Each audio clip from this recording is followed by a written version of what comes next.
معزز سامعین و سامعات، آپ نے اس ٹاپک پر ہمارا جو بیان آیا، پہلا پارٹ اور اس کا دوسرا پارٹ، اس کو آپ سبھی نے بہت زیادہ پسند کیا۔ اسی وجہ سے میں نے اس کا تیسرا پارٹ بھی بنایا، اور ان بیانات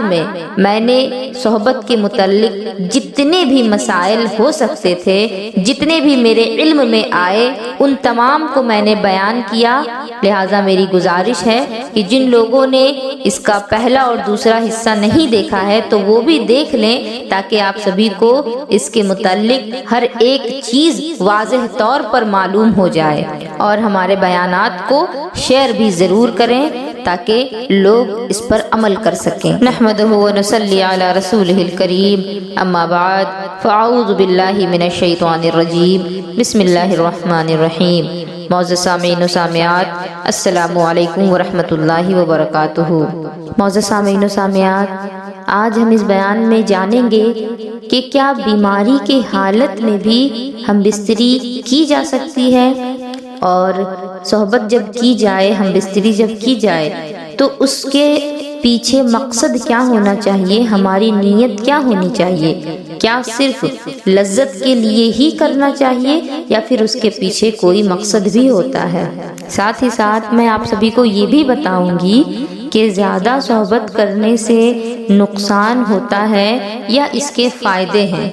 اس کے ساتھ ہی اس بیان میں آپ کو مباشرت کے اوقات بتاؤں گی، یعنی کون کون سا وقت ہے جس وقت مباشرت کرنا بہتر ہوتا ہے، اور کون کون سی راتیں ہیں جس میں ہمیں مباشرت کرنے سے منع کیا گیا ہے۔ اور ہم سب یہ بھی جانیں گے کہ ماہ رمضان المبارک میں مباشرت کرنے کی اجازت ہے یا نہیں ہے۔ لہٰذا میری آپ سبھی سے گزارش ہے کہ اس بیان کو پورا سنیں، اور جو باتیں اس میں بتائی جائیں اس پر عمل کرنے کی بھی کوشش کریں، اور ساتھ ہی ساتھ ہمارے اس بیان کو زیادہ سے زیادہ لوگوں تک شیئر بھی کریں۔ عورت کو اگر کسی طرح کی کوئی پریشانی ہے، کوئی دکھ ہے، یا وہ بیمار ہے، بیماری میں مبتلا ہے، تو مرد کو چاہیے کہ اس کی صحت کا خیال کیے بغیر ہرگز صحبت نہ کرے۔ ویسے انسانیت کا تقاضا بھی تو یہی ہے کہ دکھی یا بیمار انسان کو تکلیف نہ دی جائے، بلکہ اسے آرام اور سکون دیا جائے۔ اسی لیے چاہیے کہ اگر کوئی پریشانی میں مبتلا ہے تو اس کی پریشانی کا بھی خیال رکھا جائے۔ حدیث پاک میں آتا ہے، ام المومنین حضرت ام سلمہ رضی اللہ تعالی عنہا سے مروی ہے کہ فرماتی ہیں، حضور اقدس صلی اللہ تعالی علیہ وسلم کی کسی اہلیہ کی اگر آنکھیں دکھ رہی ہوتی تو حضور اکرم صلی اللہ تعالی علیہ وسلم ان سے مباشرت نہ فرماتے جب تک وہ تندرست نہ ہو جاتی۔ اس حدیث سے ہمیں یہ بات معلوم ہوئی کہ عورت کسی بیماری یا تکلیف میں ہو تو اس کی صحت کا خیال کیے بغیر مباشرت کرنا مناسب نہیں۔ اور آج کل کے ڈاکٹروں نے بھی یہ باتیں اپنی کتابوں میں لکھی ہیں کہ بخار کی حالت میں مباشرت نہ کرے کہ بدن میں حرارت بس جاتی ہے اور پھیپھڑوں کے خراب ہونے کا بہت زیادہ خطرہ ہوتا ہے۔ حضرت مولا علی مشکل کشا شیر خدا رضی اللہ تعالی عنہ اپنی وصایا میں، اور حضرت امام غزالی رضی اللہ عنہ اپنی کتاب کیمیائے سعادت میں فرماتے ہیں، جب کبھی مباشرت کرے تو نیت صرف مزہ لینے یا شہوت اور آگ بجھانے کی نہ ہو، بلکہ نیت یہ کرے کہ حلال ذریعے سے میں اپنے بیوی کے قریب جاؤں گا، جس کی وجہ سے میں زنا سے بچوں گا اور نیک اولاد اللہ رب العزت ہمیں عطا فرمائے۔ اگر اس نیت سے مباشرت کرے تو ثواب کا بھی حقدار ہوگا۔ حضرت سیدنا عمر فاروق رضی اللہ عنہ فرماتے ہیں کہ میں نکاح صرف اس لیے کرتا ہوں کہ نیک اولاد حاصل کروں۔ میں یہاں آپ سبھی کو ایک بہت ضروری مسئلہ بتانے جا رہی ہوں کہ بیوی سے زندگی میں ایک مرتبہ صحبت کرنا یہ واجب ہے، اور حکم یہ ہے کہ عورت سے صحبت کبھی کبھی کرتا رہے، اس لیے کہ اس کی کوئی حد بھی مقرر نہیں کی گئی، مگر اتنا تو ہو کہ عورت کی نظر اوروں کی طرف نہ اٹھے، غیر مردوں کی طرف عورت نہ دیکھے، اور اتنا زیادہ بھی جائز نہیں کہ عورت کو نقصان پہنچے۔ حد سے زیادہ مباشرت کرنے سے مرد اور عورت دونوں کے لیے نقصان ہے، اور خاص طور پر زیادہ صحت مرد کی ہی خراب ہوتی ہے، زیادہ اثر مرد کی صحت پر ہی پڑتا ہے، صحت کی کمزوری اور پھر طرح طرح کی بیماریوں کا باعث بنتی ہیں۔ اکثر شہوت پرست عورتوں کے شوہر مسلسل مباشرت کی وجہ سے اپنی صحت کھو بیٹھتے ہیں، یعنی کچھ عورتیں جن کو بار بار خواہش ہوتی ہے تو ان کے شوہر اکثر کمزور ہو جایا کرتے ہیں، اور صحت کی کمزوری کی وجہ سے جب وہ عورت کی پہلی طرح سے خواہش پوری نہیں کر پاتے اور عورت کو جب عادت کے مطابق تسلی نہیں ہو پاتی تو پھر وہ اپنے پڑوس میں اور گھر کے باہر وہ چیز تلاش کرنے کی کوشش کرتی ہے اور پھر ایک نئی برائی کا جنم ہوتا ہے۔ اس لیے ضروری ہے کہ قدرت کے اس انمول چیز یعنی صحت اور قوت کا استعمال بے دردی سے نہ کیا جائے۔ بعض حکیموں نے لکھا ہے کہ زیادہ سے زیادہ ہفتے میں 2 مرتبہ مباشرت کی جائے۔ حکیم بقرات جو ایک بہت بڑا حکیم تھا اور حضرت عیسیٰ علیہ السلام سے 450 سال پہلے گزرا ہے، اس سے کسی نے پوچھا مباشرت ہفتے میں کتنی مرتبہ کرنی چاہیے؟ اس نے جواب دیا صرف 1 مرتبہ۔ پوچھنے والے نے پھر پوچھا 1 مرتبہ کیوں؟ اس سے زیادہ کیوں نہیں؟ بقرات نے جھنجھلا کر جواب دیا کہ تمہاری زندگی ہے، تم جانو، مجھ سے کیا پوچھتے ہو؟ اس سے ہمیں یہ سمجھ میں آتا ہے گویا کہ یہ اشارہ تھا کہ زیادہ صحبت کرو گے تو کمزور ہو جاؤ گے اور پھر بیمار ہو جاؤ گے اور زندگی خطرے میں پڑ سکتی ہے۔ غالباً حکیم رازی نے بھی اپنی کتاب میں لکھا ہے کہ زیادہ صحبت موٹوں کو دبلا اور دبلوں کو مردہ اور جوانوں کو بوڑھا اور بوڑھوں کو موت کی طرف دھکیل دیتی ہے۔ حضرت فقی ابو اللیث سمرقندی رضی اللہ عنہ روایت کرتے ہیں کہ حضرت مولا علی کرم اللہ وجہ الکریم نے ارشاد فرمایا جو شخص اس بات کا خواہش مند ہو کہ اس کی صحت اچھی ہو اور زیادہ دنوں تک قائم رہے تو اسے چاہیے کہ وہ کم کھایا کرے اور عورت کے ساتھ کم تعلقات بنایا کرے۔ لیکن آج کل اس فیشن اور ننگائی کے دور میں جذبات بہت جلد بے قابو ہو جاتے ہیں، اس لیے دھیان رکھیں کہ اگر بیوی کی خواہش ہو تو انکار نہ کریں ورنہ ذہن بھٹکنے کا اندیشہ ہوتا ہے۔ حجت الاسلام حضرت امام محمد غزالی رضی اللہ عنہ اپنی مشہور زمانہ تصنیف احیاء العلوم میں ارشاد فرماتے ہیں مرد 4 دنوں میں 1 بار عورت سے جمع کر سکتا ہے، نیز عورت کی ضرورت پورا کرنے اور اس کی پرہیزگاری کے اعتبار سے اس حد سے کم اور زیادہ بھی کر سکتا ہے، کیونکہ عورت کو پاک دامن رکھنا یہ مرد کے ذمے پر واجب ہے۔ کچھ لوگ شادی کے بعد شروع میں عورت پر اپنی مردانگی قوت کا بہت زیادہ رعب ڈالنے کے لیے دواؤں کا یا کسی اسپرے یا تیل وغیرہ کا استعمال کیا کرتے ہیں جس سے عورت اس کی عادی ہو جاتی ہے، لیکن بعد میں اس کا الٹا اثر شروع ہو جاتا ہے۔ مرد اور عورت اس چیز کے جب عادی ہو جاتے ہیں پھر بعد میں اگر مرد وہ چیزیں استعمال نہ کرے تو عورت کو پھر تسلی نہیں ہو پاتی اور پھر وہ اپنی خواہشات کی تکمیل کے لیے دوسروں کی طرف نگاہ ڈالنے پر مجبور ہو جاتی ہے یا پھر اپنے شوہر کو مجبور کرتی ہے۔ دواؤں کے مسلسل استعمال سے مرد کی صحت پر برا اثر پڑنے لگتا ہے اور وہ دواؤں کا عادی بن کر جلد ہی طرح کی بیماریوں میں مبتلا ہو جاتا ہے۔ مرد اگر یہ دوائیں استعمال نہ کرے تو عورت کو پہلے کی طرح اطمینان نہیں ہو پاتا جس کی وہ عادی ہو چکی تھی، اسی لیے چاہیے کہ ایسی حالت میں عورت کے بدچلن ہونے کا خطرہ بڑھ جاتا ہے، اسی لیے ہم چاہیے کہ ان چیزوں سے پہلے سے ہی اجتناب کیا جائے۔ بعض حکیموں نے لکھا ہے کہ ایسی حالت میں عورت کے دماغی مریض ہونے کا بھی خطرہ ہے، لہٰذا اس طرح کی دواؤں کا استعمال کرنے کے بجائے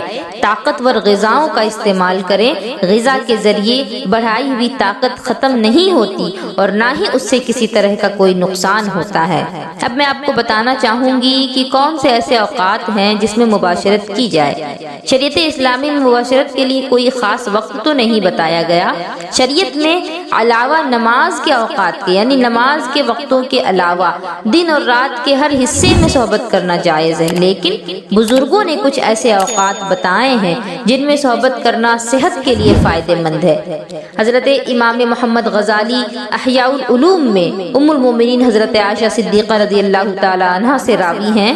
آپ فرماتی ہیں کہ رسول اکرم صلی اللہ تعالی علیہ وسلم رات کے آخری حصے میں تقریباً 2 بجے سے لے کر فجر کی اذان سے پہلے جب وتر کی نماز پڑھ چکے ہوتے تو اگر آپ کو اپنی کسی بیوی کی حاجت ہوتی تو پھر آپ ان کے پاس جایا کرتے۔ حدیثوں میں ہے کہ سرکار دو عالم صلی اللہ تعالی علیہ وسلم عشاء کی نماز پڑھتے اور صرف عشاء کی، وتر نہیں پڑھتے، پھر آپ کچھ گھنٹے آرام فرماتے، پھر اٹھ بیٹھتے، تہجد کی نماز پڑھتے، کچھ نفل نمازیں ادا کرتے اور آخر میں عشاء کی جو وتر باقی تھی اس کو پڑھتے۔ اس کے بعد اگر آپ کو اپنی کسی بیوی کی حاجت ہوتی تو پھر ان کے پاس جاتے اور اگر حاجت نہ ہوتی تو پھر آپ آرام فرماتے، یہاں تک کہ حضرت بلال رضی اللہ عنہ نماز فجر کے لیے اذان کے لیے اطلاع دینا شروع کر دیتے اور اذان فجر ہوتی۔ اس حدیث کے تحت امام غزالی فرماتے ہیں کہ رات کے پہلے حصے یعنی تقریباً 9 بجے سے 12 بجے کے درمیان میں صحبت کرنا مکروہ ہے کہ صحبت کے بعد پوری رات ناپاکی کی حالت میں سونا پڑے گا۔ حضرت امام فقی ابو اللیث سمرقندی فرماتے ہیں کہ مباشرت کے لیے سب سے بہتر وقت رات کا آخری حصہ ہے، یعنی تقریباً 2 بجے سے لے کر 4 بجے کے درمیان کا وقت، کیونکہ رات کے پہلے حصے میں پیٹ غذا سے بھرا ہوتا ہے اور بھرے پیٹ مباشرت کرنے سے صحت کو نقصان ہے، جبکہ رات کے آخری حصے میں صحبت کرنے سے فائدے ہیں، جیسے آدمی دن بھر تھکا ہوا ہوتا ہے اور رات کے پہلے حصے میں اس کو نیند آ جاتی ہے جس سے اس کے دن بھر کی تھکاوٹ دور ہو جاتی ہے۔ اس کے علاوہ دوسرا ایک یہ بھی فائدہ ہے کہ رات کے آخری حصے تک کھانا اچھی طرح ہضم ہو چکا ہوتا ہے۔ ڈاکٹروں کی تحقیق کے مطابق پیٹ بھرا ہونے کی حالت میں مباشرت نہیں کرنی چاہیے کہ اس سے اولاد کند ذہن پیدا ہوتی ہے، یعنی دماغ کی کمی ہوتی ہے، عقل کی کمی ہوتی ہے۔ ایک غیر مسلم ڈاکٹر نے اپنی کتاب میں لکھا کہ پیٹ بھرا ہونے کی حالت میں اگر مباشرت کی جائے تو انزال جلد ہو جاتا ہے اور معدہ کمزور ہوتا ہے، ہاضمہ کی قوت بھی کمزور ہو جاتی ہے اور جگر پر ورم اور شوگر وغیرہ کے امراض پیدا ہونے کا خطرہ ہوتا ہے۔ یہ تمام باتیں حکمت کے مطابق ہیں۔ شریعت میں مباشرت کے لیے کوئی خاص وقت تو مقرر نہیں کہ اسی متعین وقت پر ہی کی جائے اور دیگر اوقات میں کرنا جائز یا ناجائز یا تو گناہ ہو، ایسا کچھ بھی نہیں۔ شریعت کے مطابق ہر وقت صحبت کے لیے اجازت ہے۔ حضور اکرم صلی اللہ تعالی علیہ وسلم کا ازواج مطہرات سے دن اور رات کے دیگر وقتوں میں تعلقات قائم کرنا ثابت ہے۔ ہاں کچھ دنوں کی فضیلت احادیث میں وارد ہیں، جیسا کہ حجت الاسلام سیدنا امام محمد غزالی نقل فرماتے ہیں، بعض علماء نے شب جمعہ اور جمعہ کے دن کو مباشرت کرنا مستحب کہا ہے، یعنی جمعہ کے دن اور جمعہ کی رات مباشرت کرنا یہ اچھا ہوتا ہے، کیونکہ اگر اس کی وجہ سے اولاد ٹھہر جائے گی تو پھر جمعہ کی برکتیں بھی اس بچے کے اندر شامل ہوں گی اور امید زیادہ کی جا سکتی ہے کہ پھر اللہ رب العزت نیک اولاد عطا فرمائے۔ اب میں آپ سبھی کو بتانا چاہوں گی کہ وہ کون سی راتیں ہیں جن میں تعلقات قائم نہ کیے جائیں۔ حدیث پاک میں آتا ہے امیر المومنین حضرت علی، حضرت ابو ہریرہ اور حضرت امیر معاویہ رضی اللہ عنہ روایت فرماتے ہیں کہ ہر مہینے کی چاند رات اور چاند کی 15ویں شب اور چاند کے مہینے کی آخری شب مباشرت کرنا مکروہ ہے کہ ان راتوں میں جمعہ کے وقت شیطان موجود ہوتے ہیں۔ تحقیق یہ ہے کہ ان راتوں میں مباشرت جائز ہے، لیکن احتیاط اسی میں ہے کہ ان راتوں میں مباشرت کرنے سے پرہیز کیا جائے۔ واللہ عالم بالصواب، اللہ رب العزت زیادہ جاننے والا ہے۔ لیکن ہمیں شریعت میں یہ بات بتائی گئی کہ کسی چیز کے جائز اور ناجائز ہونے میں جب فرق آ جائے، جب جائز اور ناجائز ہونے میں اختلاف ہونے لگے تو پھر ناجائز سمجھ کر کے اگر چھوڑ دیا جائے تو اگر وہ چیز واقعی میں ناجائز تھی تو گناہ سے بچ سکتے ہیں، اور اگر وہ چیز جائز بھی تھی تو اس سے بھی آپ کو کسی طرح کا کوئی نقصان نہیں ہوگا۔ لیکن اگر ناجائز تھی اور آپ نے کر لیا تو پھر اس میں نقصان کا اندیشہ ہے۔ اسی لیے جس چیز کے لیے اختلاف ہو جائے جائز اور ناجائز ہونے میں تو اس سے بچنا ہی بہتر ہوتا ہے۔ اذان اور نماز کے اوقات میں بھی مباشرت کرنا جائز نہیں ہے۔ بزرگان دین فرماتے ہیں اذان اور نماز کے وقت مباشرت کرنے سے اولاد نافرمان مذہب سے بیگانہ پیدا ہوتی ہے، یعنی وہ اپنے مذہب کی قدر نہیں کرتی۔ اب میں آپ کو ماہ رمضان المبارک کے متعلق چند باتیں بتاؤں گی۔ اللہ رب العزت قرآن مقدس میں ارشاد فرماتے ہیں وَحِلَّ لَكُمْ لَيْلَةَ الصِّيَامِ الرَّفْثُ إِلَىٰ نِسَائِكُمْ، یعنی روزوں کی راتوں میں اپنی عورتوں کے پاس جانا تمہارے لیے حلال ہوا۔ رمضان کے مہینے میں رات کو صحبت کرنے کی اجازت ہے۔ ناپاکی کی حالت میں اگر سحری کر لی ہے تو سحری بھی ہو جائے گی اور روزہ بھی ہو جائے گا، لیکن ناپاک رہنا سخت گناہ ہے، یعنی اگر ناپاکی کی حالت میں سحری کر چکے ہیں تو جلد سے جلد غسل کر لیں تاکہ آپ کی فجر کی نماز قضا نہ ہو سکے اور آپ کا سارا دن پاکی کی حالت میں ہو۔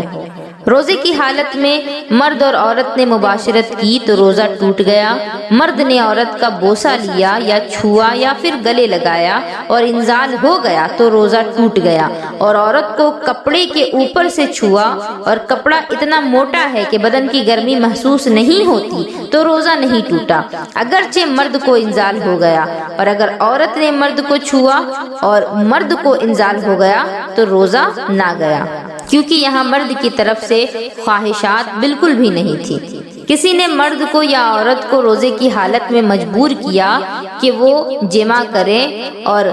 قتل کر دینے یا عضو کاٹ ڈالنے یا کسی اور طرح کی جانی نقصان پہنچانے کی دھمکی دی، اور روزے دار کو یہ یقین ہے کہ اگر میں اس کا کہنا نہ مانوں گا تو یہ جو کہتا ہے یہ کر گزرے گا، لہٰذا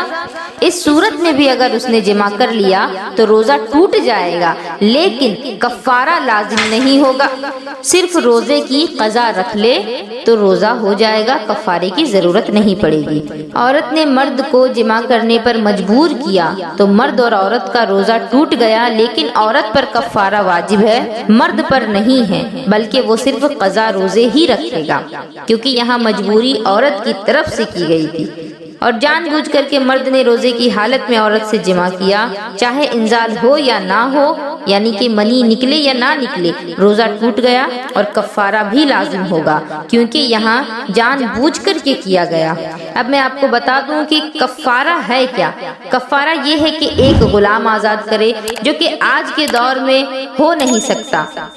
آج کے دور میں ہندوستان ہی نہیں بلکہ دنیا کا کوئی بھی ایسا ملک نہیں جہاں یہ چیز ممکن ہو۔ دوسری صورت یہ ہے کہ مسلسل 60 روزے رکھے جائیں۔ ایک روزہ توڑنے کا کفارہ یہ ہے کہ 60 روزے مسلسل رکھے جائیں۔ اگر ایک روزہ بھی بیچ میں چھوٹ جاتا ہے تو پھر سے سٹارٹ کرنا ہوگا، اور اگر یہ بھی نہ ہو سکے تو پھر 60 مسکینوں کو، غریبوں محتاجوں کو پیٹ بھر کر کے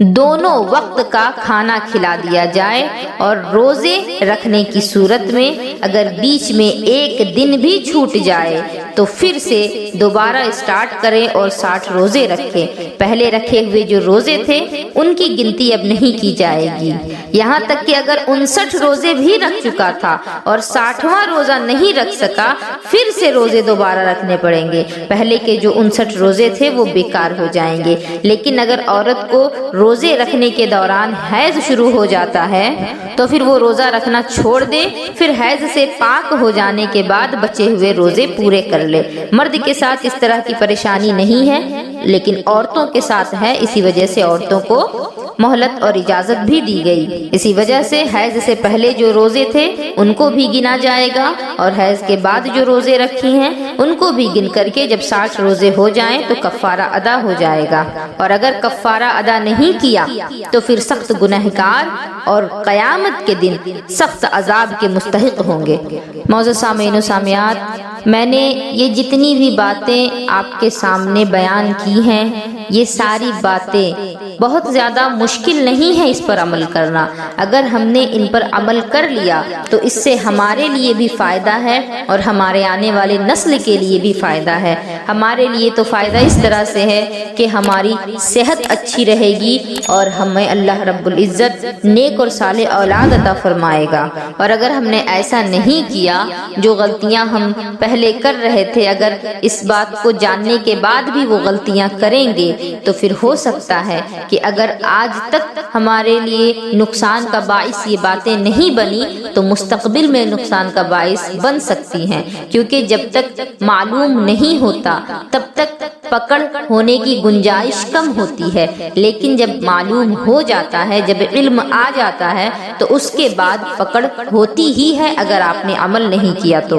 لہٰذا ان باتوں کا خیال رکھیں تاکہ آپ کی اولاد بھی صحت مند ہو، نیک اور صالح ہو، آپ بھی صحت مند رہیں، عمر دراز رہے، اور ساتھ ہی ساتھ آپ کے جو بچے ہیں ان کا مستقبل بھی اچھا ہو، نہ ہی ان کو کسی طرح کی کوئی کمزوری ہو، نہ ہی کسی طرح کی بیماری ہو، اور نہ ہی ان کے ذہن پر کچھ اثر پڑے۔ میری آپ سبھی سے گزارش ہے کہ اس بیان کو آپ سبھی دوسروں تک شیئر بھی ضرور کریں تاکہ وہ لوگ بھی جب اس پر عمل کریں تو ان کے عمل کرنے کی وجہ سے ان کی زندگیاں بھی سنور سکیں اور ان کے عمل کی وجہ سے ثواب کے حقدار ہم اور آپ بھی ہو سکیں۔ وآخر الدعوانا ان الحمد للہ رب العالمین وما علینا الا البلاغ المبین۔ السلام علیکم ورحمۃ اللہ وبرکاتہ۔